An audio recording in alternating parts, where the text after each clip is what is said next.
Shalom dan selamat sore.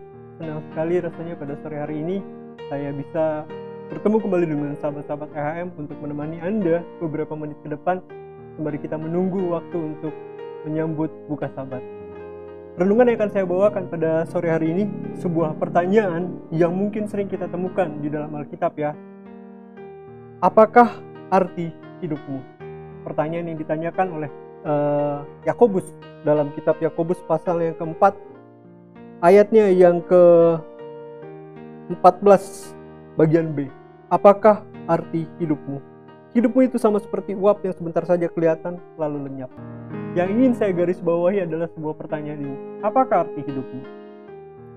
Terkadang kita manusia memandang kehidupan dari cara yang berbeda-beda. Seorang pengarang yang berkebangsaan Prancis yang bernama Anais Nin, dia katakan, kita tidak melihat segala sesuatu sebagaimana adanya kita melihat.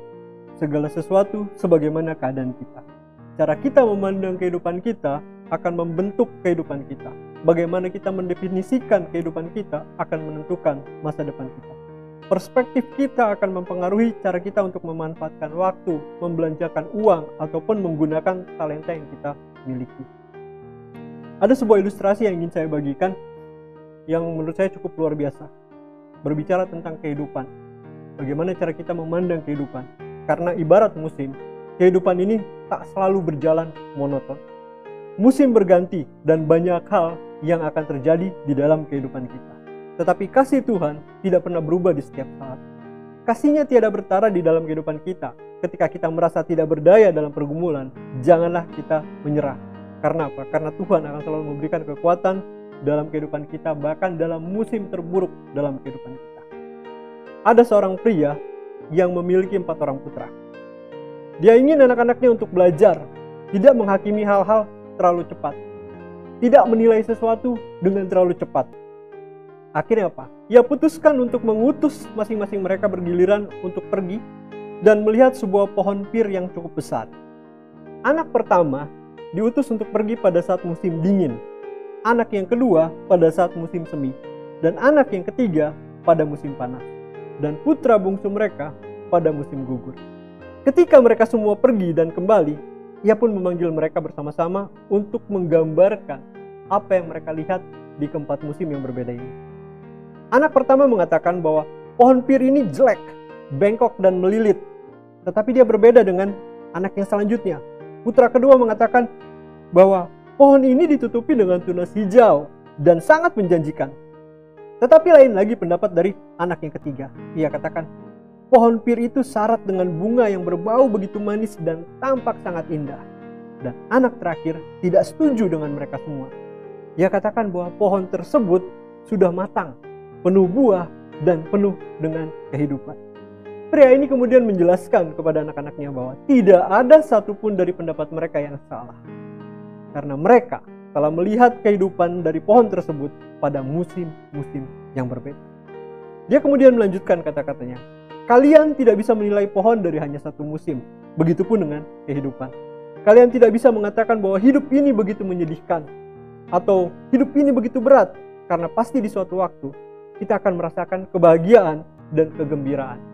Kesempatan pasti akan datang. Tetapi begitu kesempatan kita lewatkan, ia tidak akan pernah kembali lagi. Ada sebuah cerita tentang seorang tukang bangunan ya, mungkin kalau saya boleh katakan. Tukang bangunan ini begitu ahli dalam membangun sebuah bangunan. Dan dia menjadi kepercayaan dari tuannya. Banyak bangunan rumah yang sudah dibuatnya. Sampai akhirnya dia putuskan, saya sudah cukup tua. Sudah tidak muda lagi untuk bisa melanjutkan pekerjaan saya sebagai tukang bangunan ini. Dan dia datangi tuannya, dia katakan, saya ingin berhenti. Tuannya merasa tersentak ya, dan kaget, mungkin terkejut begitu mendengar bahwa orang kepercayaan ini, orang yang benar-benar dia percaya ini akan memutuskan untuk berhenti. Akhirnya dia katakan, saya punya tugas terakhir untuk kamu sebelum kamu berhenti. Tolong bangun sebuah bangunan yang cukup indah. Dalam hati dari si tukang bangunan ini dia katakan, saya sudah mau berhenti, tapi kenapa masih disuruh bekerja lagi? Dia bilang, saya kan udah capek. Sudahlah, saya akan buat seadanya saja, yang penting cepat selesai. Akhirnya apa? Dia buat dengan barang-barang seadanya. Dia jadikan dengan alat-alat seadanya, yang penting selesai. Jadi udah di rumah, selesai, beres, dia bilang. Dan saya bisa berhenti. Dan singkat cerita, rumah ini pun jadi. Dia datang untuk menyerahkan kunci kepada atasannya ini ya, tuannya ini. Dia katakan, "Tuanku, rumah ini sudah selesai. Pekerjaan saya sudah selesai.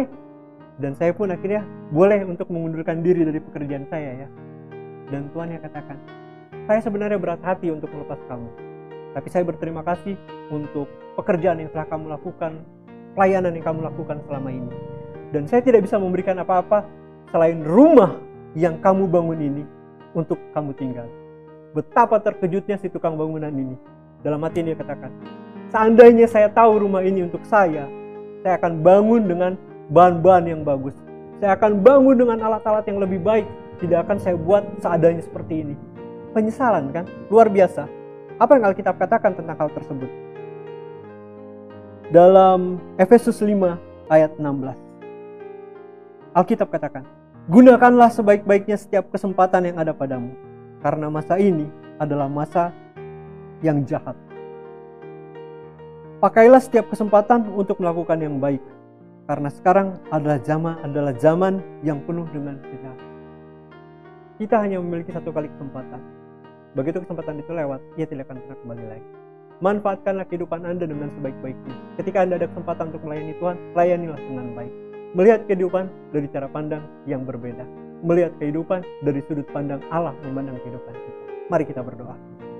Bapa kami yang bersemayam dalam kerajaan surga, pada sore hari ini Tuhan, kami berterima kasih di mana Tuhan telah mengingatkan kami untuk selalu memandang kehidupan kami dengan sudut pandang yang berbeda.